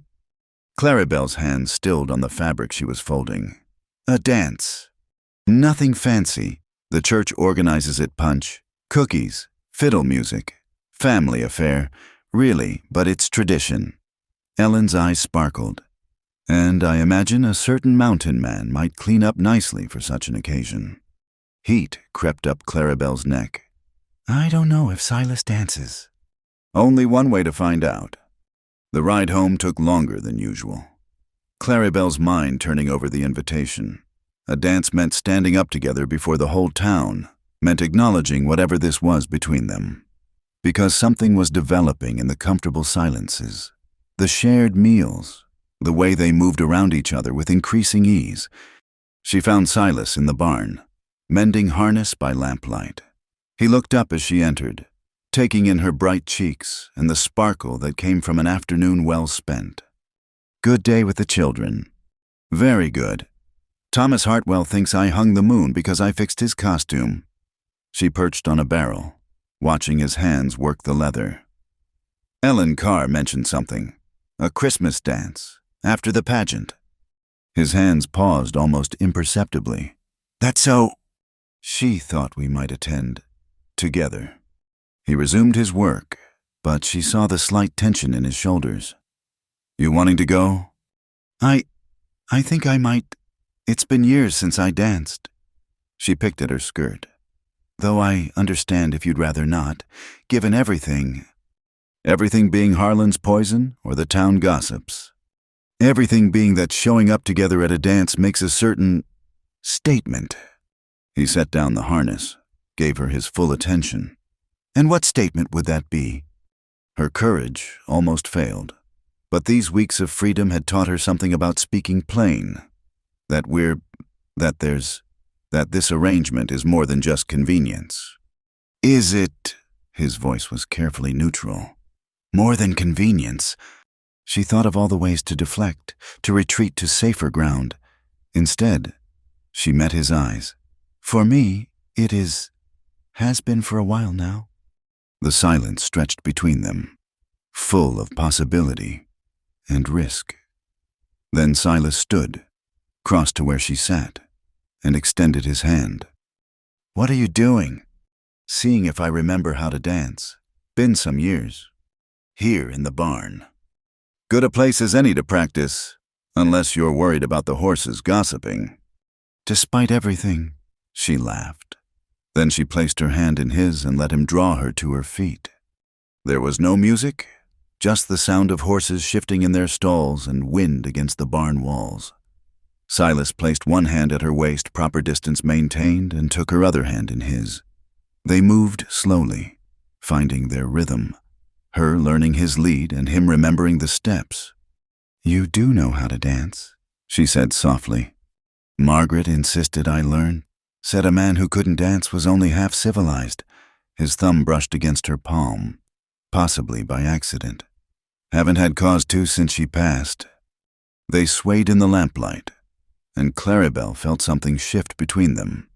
Not rushing toward anything, just acknowledging what was already there in the way he watched for her coffee cup to empty before filling it. The way she knew without asking how he liked his eggs. The comfortable quiet of their evenings.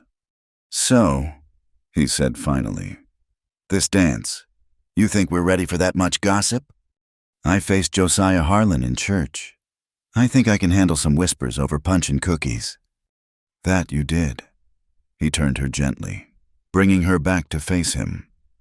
All right then, we'll go to the dance. Though I'm warning you now, I might step on your toes. I'll risk it.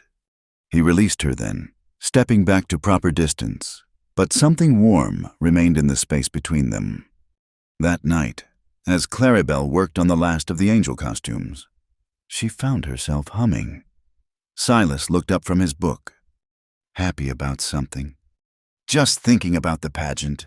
The children are so excited. That all you're thinking about? She kept her eyes on her sewing. Maybe not all. He returned to his book, but she caught the slight smile before he ducked his head. The next days passed in preparation. Clarabelle finished the costumes, baked cookies for the pageant reception, and when Silas wasn't looking, worked on a new dress. The green fabric with tiny flowers she'd bought at market seemed right for a Christmas dance. Speaking of spring, even in winter's heart. The night of the pageant. The church glowed with candles. Families packed the pews. Children fidgeted in their costumes behind makeshift curtains. Clarabelle sat with Ellen in the front row, making last-minute adjustments and offering encouraging smiles. Silas arrived just as things were starting, sliding in beside her. He'd trimmed his beard, worn his good shirt, when little Thomas Hartwell peeked out and waved enthusiastically at them both. Silas waved back. The pageant unfolded with the typical charm of children's productions. Angels forgot their lines. Shepherds poked each other with their crooks, and the Star of Bethlehem, suspended on fishing line, tilted dramatically to one side. But when Emma Patterson stood to deliver the angel's message, her clear voice rang out strong and true. "Fear not, for behold, I bring you good tidings of great joy." Beside her, Clarabelle felt Silas's hand brush hers on the pew between them. Not holding, just touching a brief connection that said more than words. After the pageant, during the reception, parents thanked Clarabelle for her work on the costumes. Children showed off their wings and robes, proud of every crooked seam and paste-stiffened feather. "You did good," Silas said quietly, watching her surrounded by chattering families. "Made them happy. They made me happy too. It felt normal, like being part of something. You are part of something, part of this community, whether some of them like it or not." Reverend Carr approached, beaming. "Miss Ashford, the costumes were wonderful. The children looked absolutely angelic.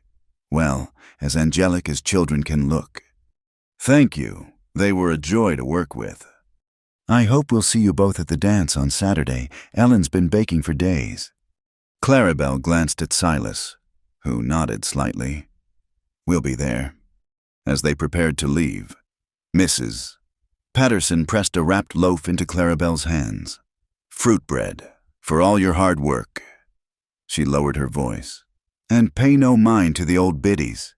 Some of us can see what's right in front of us." Two good people finding their way. On the ride home, Clarabelle held the warm bread in her lap, feeling its weight like a blessing. "That went well," Silas observed. "Better than I expected. Did you see Thomas in his Joseph robe, so proud even though it was too long? I also saw you during the manger scene. You were crying. It's been a long time since I felt part of Christmas. Since before Mother died." She was quiet for a moment. "This feels like coming back to life somehow." "I know that feeling." He guided the wagon around a snowy bend. "After Margaret, I thought I was done with all of it. Community, connection, caring about decorations and pageants and dances. Easier to just exist up on the mountain." "What changed?" He glanced at her. "You walked into Mason's trading post looking like the world had ended. Reminded me there were still things worth doing, fights worth fighting." "So you saved me?" "No." His voice was firm. "You saved yourself. Every day you choose to stay, to work, to go to church despite the whispers, to make costumes for children. You save yourself. I just offered a different path." They rode the rest of the way in comfortable silence, the fruit bread warming their laps, stars beginning to pierce the darkening sky. As the cabin came into view, Clarabelle realized she was looking forward to Saturday not with dread, but with anticipation.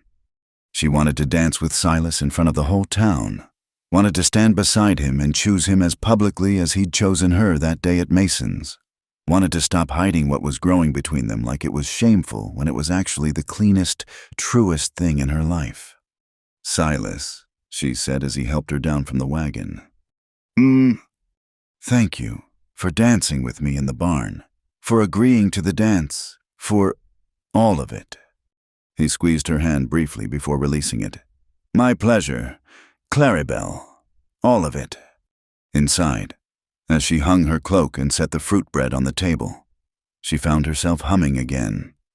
The melody of a dance tune, half remembered from girlhood, when the world had been simpler and dreams had been smaller.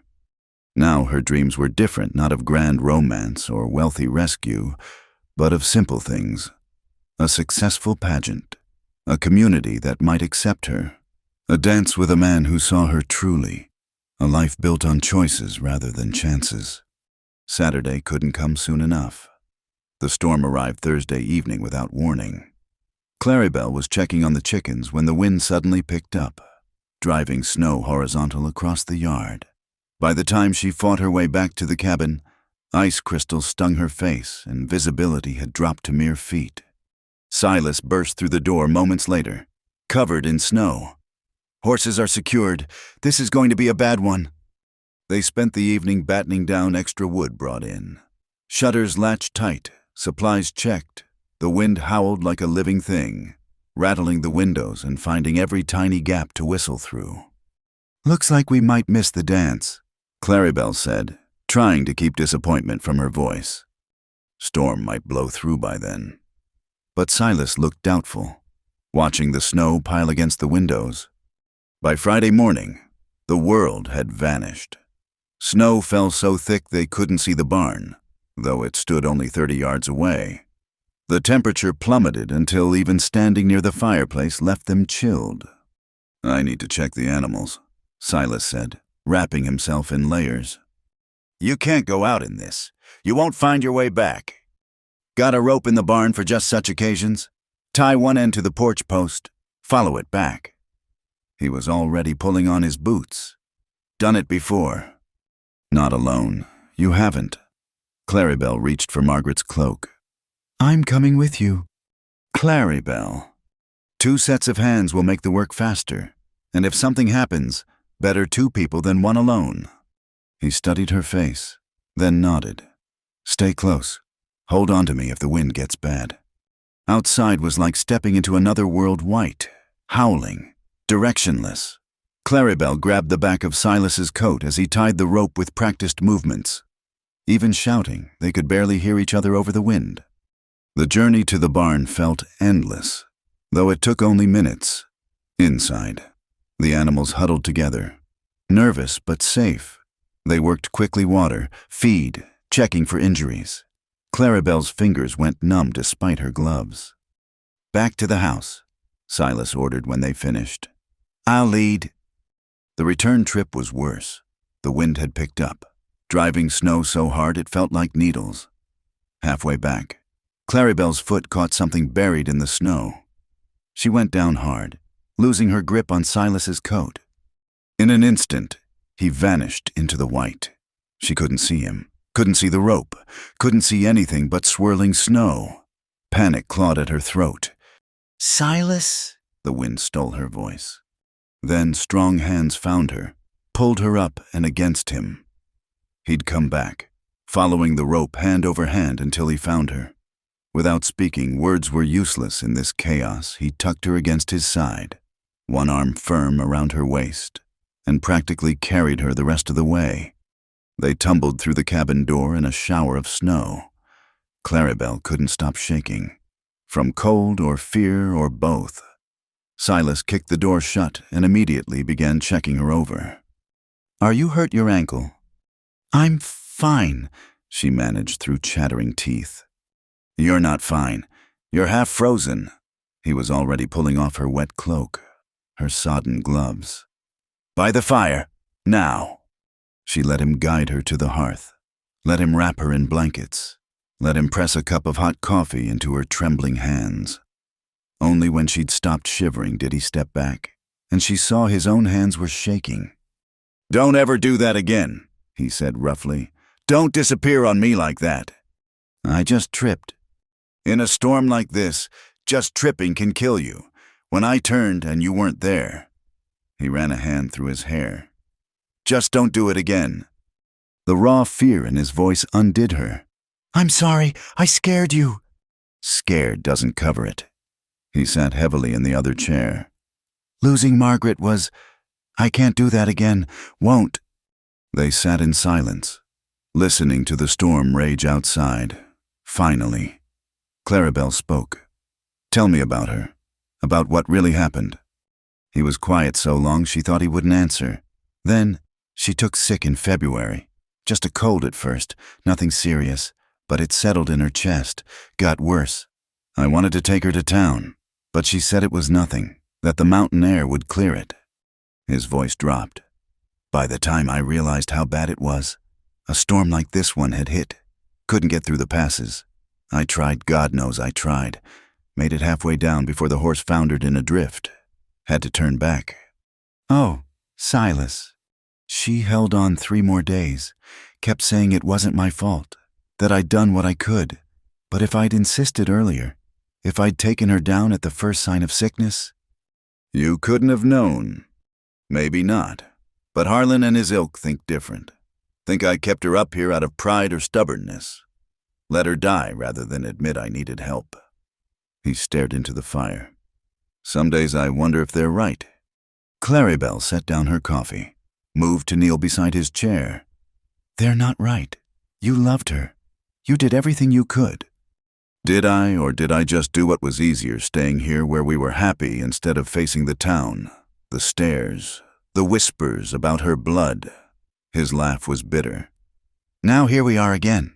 Another storm, another woman in my care. I'm not in your care.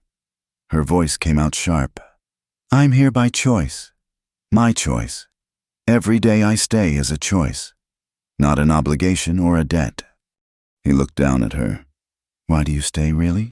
The question hung between them like the storm outside, powerful, dangerous, impossible to ignore. Because for the first time in my life, I'm free to leave, she said slowly. Because you see me as myself, not as something to be owned or fixed or saved.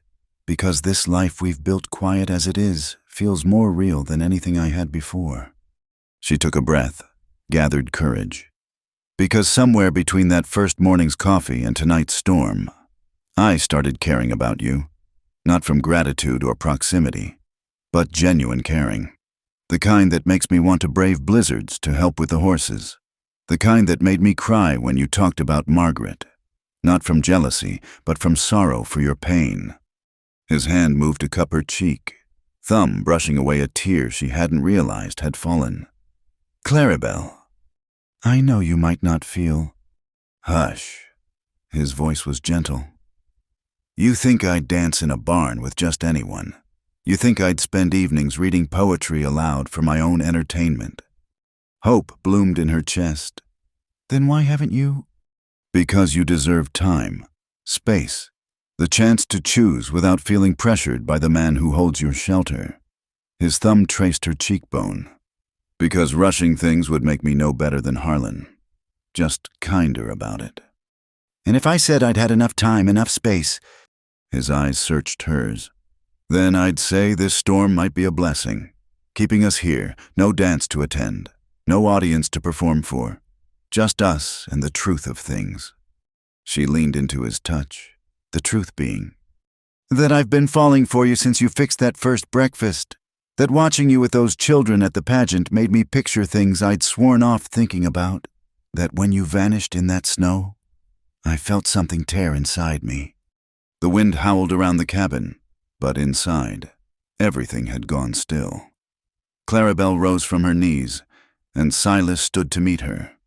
For a moment, they just looked at each other, all pretense dropped, all careful distance abandoned. I don't need a dance, she whispered. I just need this, just need you. He drew her close, slowly, giving her time to pull away.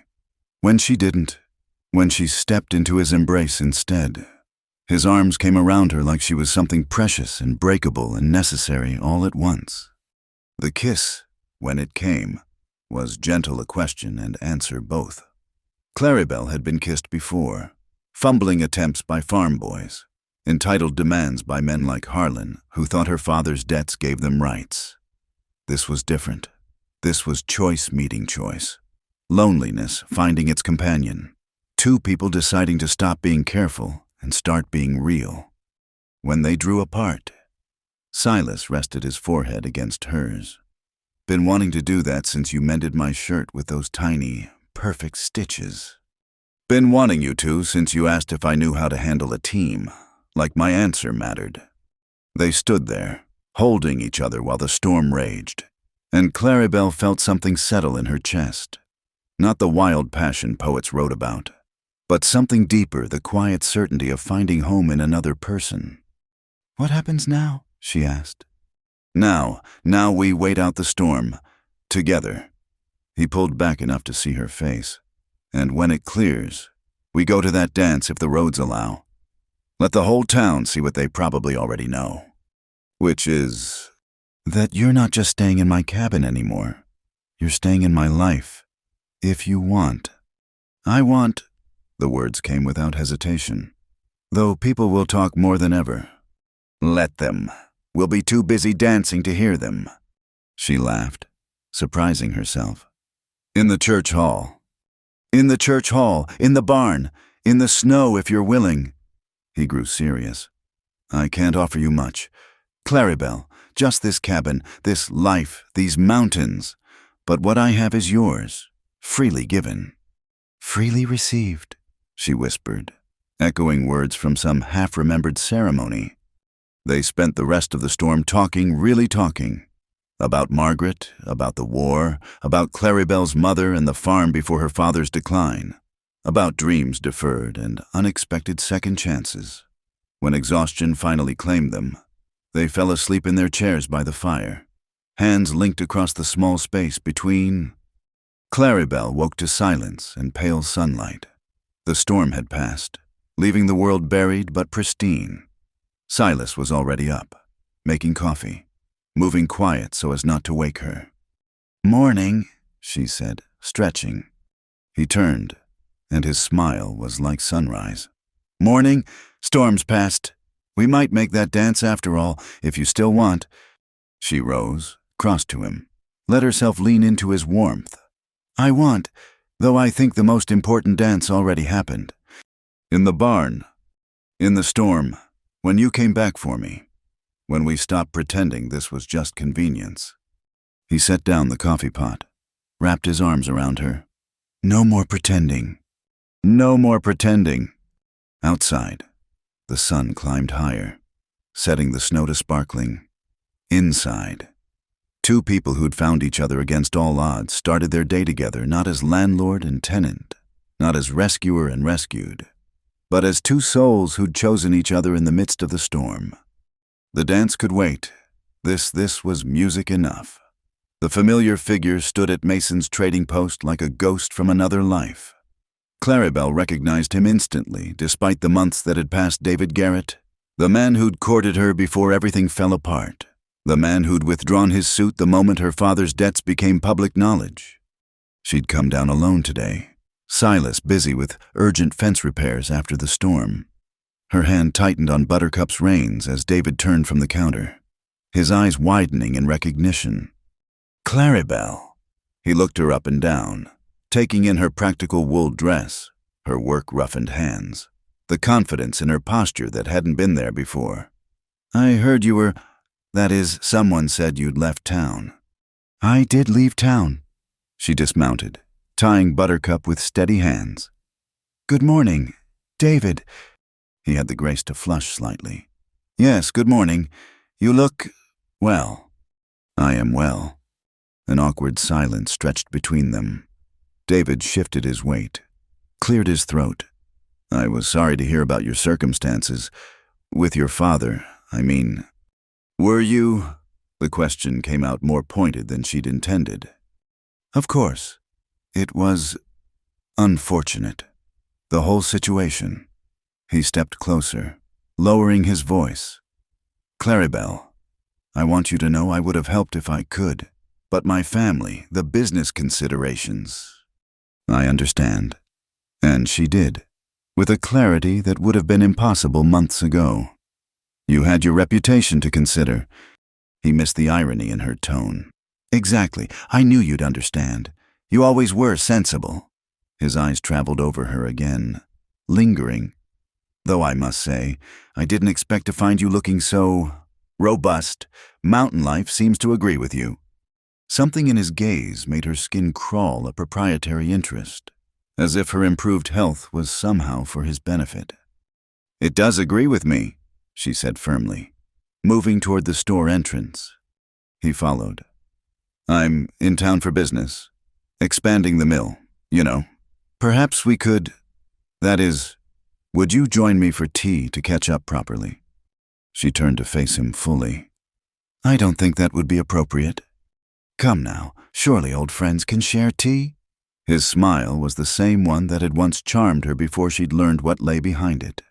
Unless the man you're staying with keeps you on a tight leash. The insult to Silas sparked anger she didn't bother to hide. The man I'm staying with doesn't keep me at all. I stay by choice. Choice! David laughed, ugly and knowing. What choice does a woman in your position have? Be realistic. Claribel, whatever arrangement you have with this mountain man, it can't be what you really want. You were meant for better things.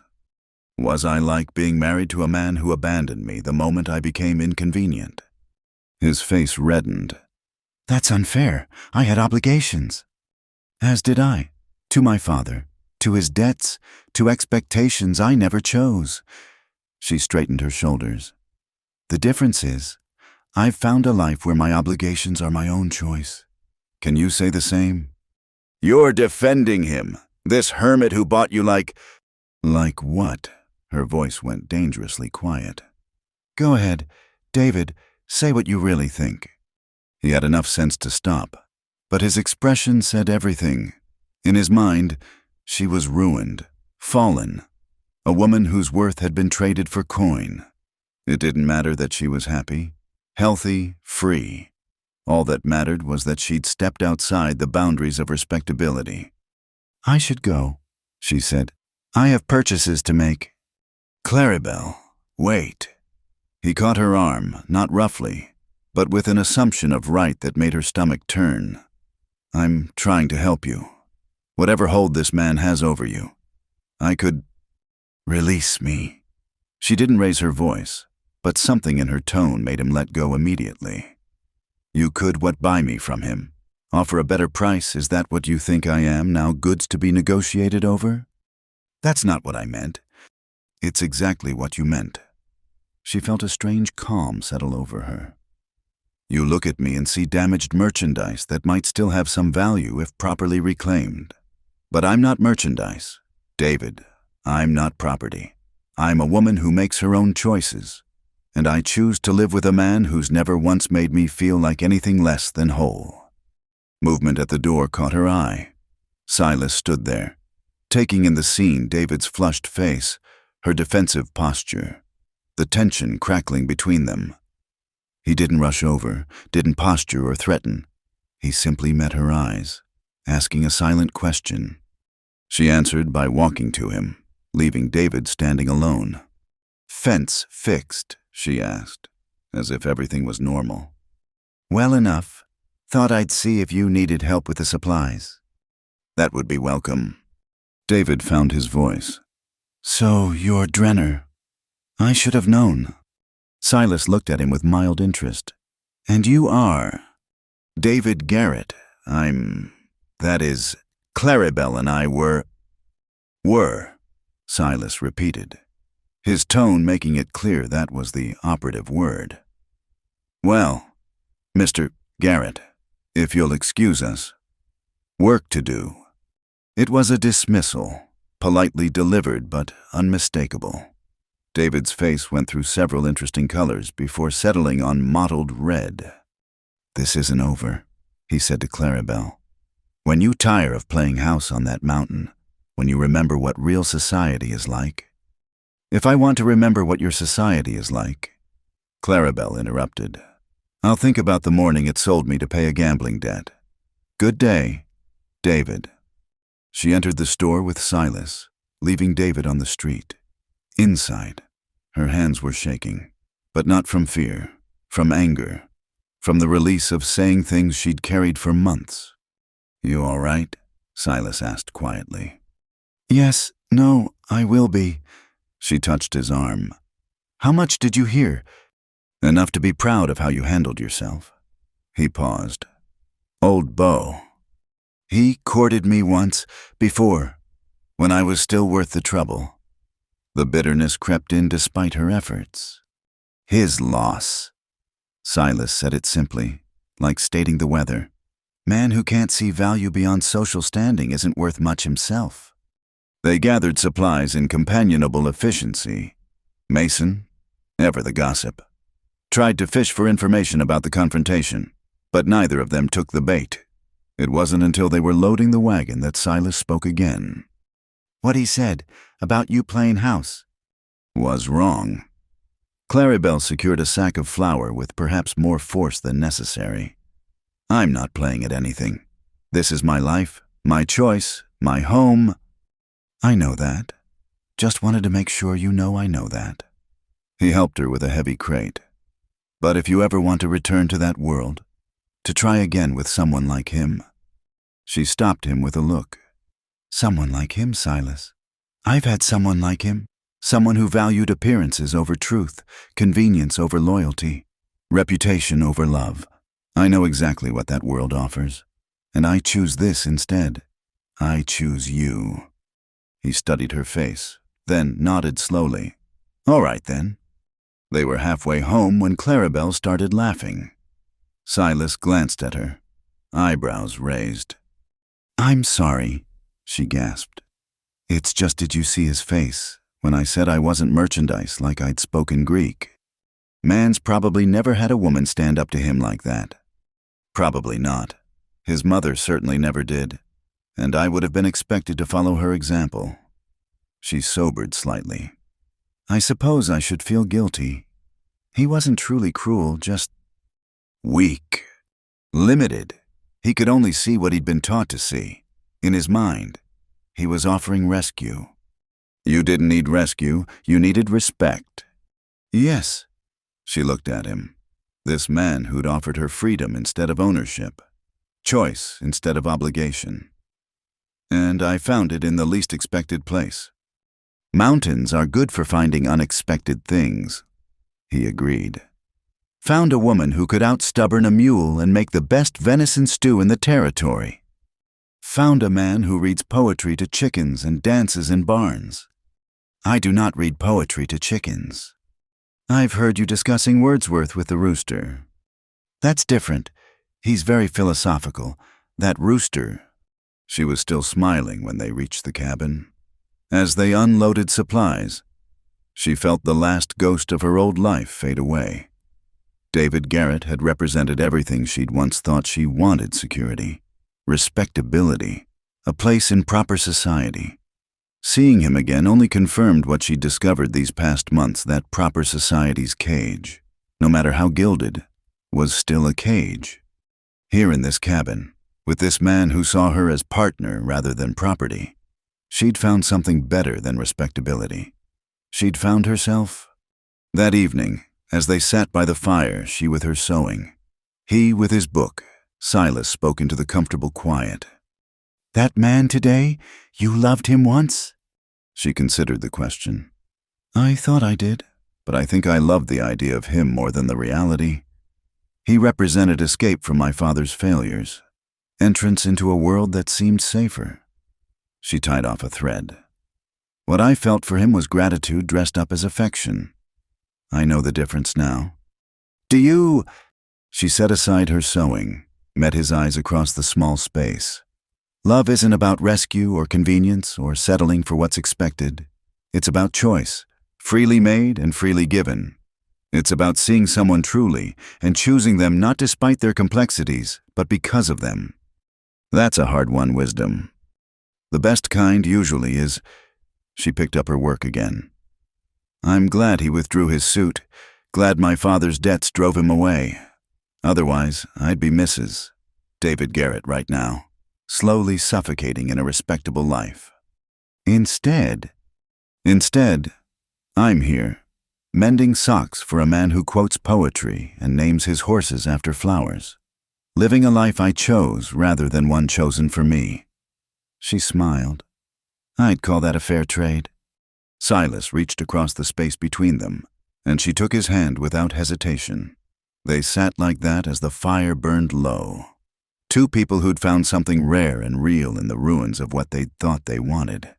Outside, snow began to fall again, soft and silent. Inside, there was warmth and peace and the quiet certainty of love that asked nothing but truth. David Garrett and all he represented seemed very far away, part of a world that no longer had any claim on her. She was home, not because she had nowhere else to go, but because there was nowhere else she'd rather be. The distinction mattered. It made all the difference. It made her free. The first green shoots pushed through melting snow, and Claribel knelt in what would soon be her kitchen garden, planting rows of vegetables and herbs. 6 months had passed since that snowy day at Mason's trading post. 6 months of choosing this life, this man, this home. Found something. Silas called from the barn. She brushed dirt from her hands and joined him, finding him holding a wooden crate filled with seed packets and gardening tools. Margaret's, he explained. Kept meaning to go through them. Never could bring myself to. He handed her the crate. Seems right they should be used again. Claribel lifted a packet of sweet pea seeds, the paper yellowed but intact. She had good taste in flowers. Always said a garden needed beauty as much as vegetables. He watched her sort through the treasures. She'd be glad to see the earth turned again. That evening, as they sat planning the garden layout, Claribel found herself thinking about time, how it moved in circles as much as lines. Here she was, planting another woman's seeds, loving another woman's husband, living in another woman's home. But instead of feeling like an interloper, she felt like part of a continuity, as if Margaret had passed along not just seeds, but permission to bloom. I've been thinking, Silas said, interrupting her thoughts. Dangerous habit. Perhaps, but necessary sometimes. He set down his pencil, gave her his full attention. About that first day, what I asked for in exchange for your freedom. Claribel's hand stilled on the seed packets. They'd never spoken directly about his words at Mason's, about asking nothing except her first night when she was willing. The promise had hung between them all these months, acknowledged but never discussed. What about it? I need you to know I never intended to collect on it. It was... He searched for words. I was angry. At Harlan. At men like him who see women as property. Wanted to throw their assumptions back in their faces. I know. And she did. Had known almost from the beginning that whatever Silas had said that day, he'd never demand what wasn't freely given. But it occurs to me, he continued, color rising slightly in his weathered cheeks, that leaving it unaddressed might seem like I'm waiting, like there's a debt still hanging over us. She considered this. Is that what you think, that I feel indebted? I think you're the freest woman I know, but I also think words have power, especially words spoken at desperate moments. He met her eyes. So, I want to be clear. There's no debt, no expectation. Never was, not really. And if I said I knew that, if I said the only thing I've been waiting for was to be sure my choices were my own, and not born of gratitude or proximity or lack of options. The fire crackled in the silence. Outside, an owl called, long and low. Then I'd ask what you're sure of now, he said quietly. Claribel rose from her chair, crossed to where he sat. Without hesitation, she settled onto his lap, her arms going around his neck. I'm sure that I love you, not because you saved me, but because you didn't try to, because you gave me room to save myself. His arms came around her, strong and sure. Claribel! I'm sure that when I think of the future, you're in every picture. This cabin, that garden, maybe children someday if we're blessed. All of it with you. Is that a proposal, Miss Ashford? Would you say yes if it was? Instead of answering with words, he kissed her. Not the careful kisses they'd shared since the storm, but something deeper, more certain. When they broke apart, both breathless, he rested his forehead against hers. "Yes," he said simply. "To all of it. The garden, the future, the maybe children. Yes." "Then consider yourself proposed to, Mr. Drenner." He laughed, the sound rumbling through his chest. "Reverend Carr's going to be pleased. He's been dropping hints about proper arrangements. Ellen, too. She cornered me last Sunday to discuss wedding flowers. Apparently, the church garden has lovely roses in June." "June's good for weddings. Also good for other things." His thumb traced the line of her jaw, like wedding nights. Heat bloomed in her cheeks, but she didn't look away. "Are you saying you're willing to wait until June?" "I'm saying I'll wait forever if that's what you want. But June seems like a nice compromise between propriety and this need I have to call you my wife." Wife. The word that had once felt like a cage now sounded like freedom, because she was choosing it, choosing him, choosing this life they'd built together. "June it is," she agreed. "Though people will talk. The woman Silas Drenner bought, becoming his bride." "Let them talk. They don't know what we know."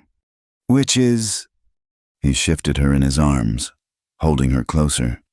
"That you bought your own freedom the day you decided to stay. That every morning you choose this, choose us. That what we have isn't about that day at Mason's or the gold that changed hands. It's about every day since." She kissed him again, pouring into it all the words she didn't have for how he'd given her space to become herself. How he'd seen her not as someone to be saved or owned, but as someone to walk beside. When they finally retired to separate rooms still. But the space between felt different now.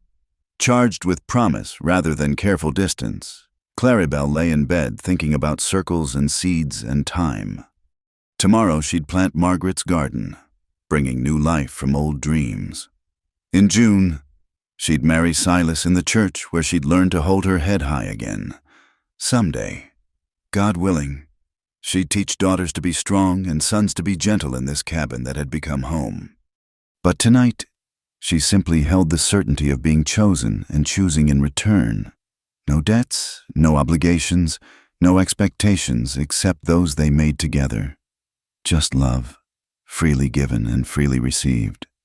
The owl called again, and somewhere in the darkness, Silas moved about his room, preparing for bed. Soon, though not tonight, that distance would close. Soon. She'd fall asleep to his breathing, wake to his warmth, build a life that was fully theirs rather than carefully separate. But for now, this was enough. This promise of future, this certainty of choice, this love that had grown as naturally as the flowers she'd plant come morning.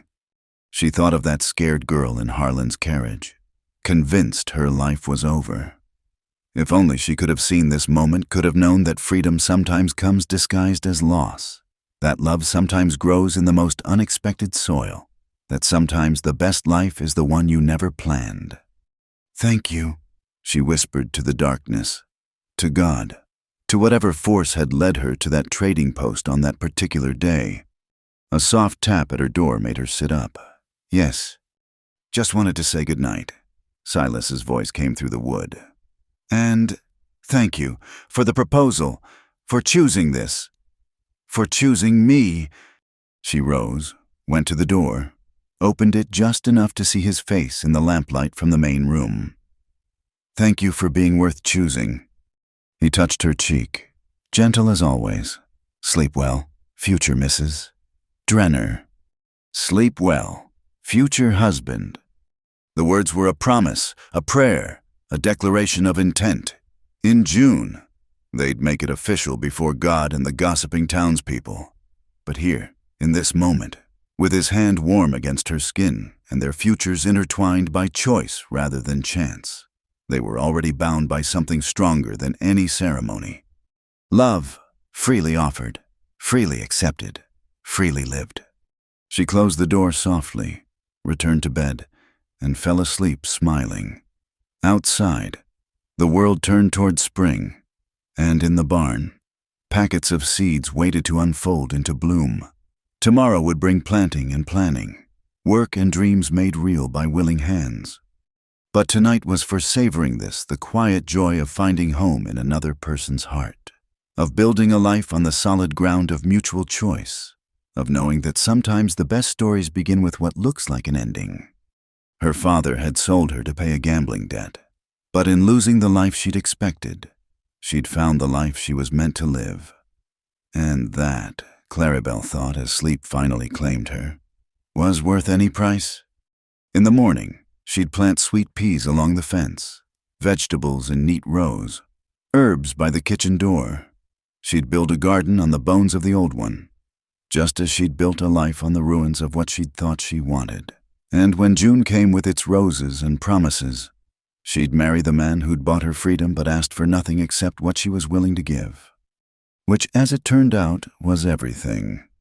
Her whole heart, her whole life, her whole self freely given to the man who'd taught her that freedom wasn't about having no ties, but about choosing which ties to make and honoring them with joy. The owl called once more, and then the night settled into peaceful silence. In her room, Claribel smiled in her sleep. In his, Silas did the same.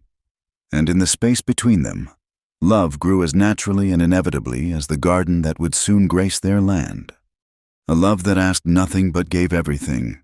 A love worth choosing, again and again, for all the days to come. Thank you so much for listening to this story. I'd love to hear where you're listening from. Please share in the comments below so we can connect and discuss your thoughts about Claribel and Silas's journey. If you enjoyed this Wild West love story, please subscribe to Wild West Stories 1850 and hit the like button. And if you want more people to discover this tale of choice, freedom, and unexpected love, please hit the hype button to help share it with others who might need to hear that sometimes the best life comes from the most unexpected circumstances. Until next time, partners.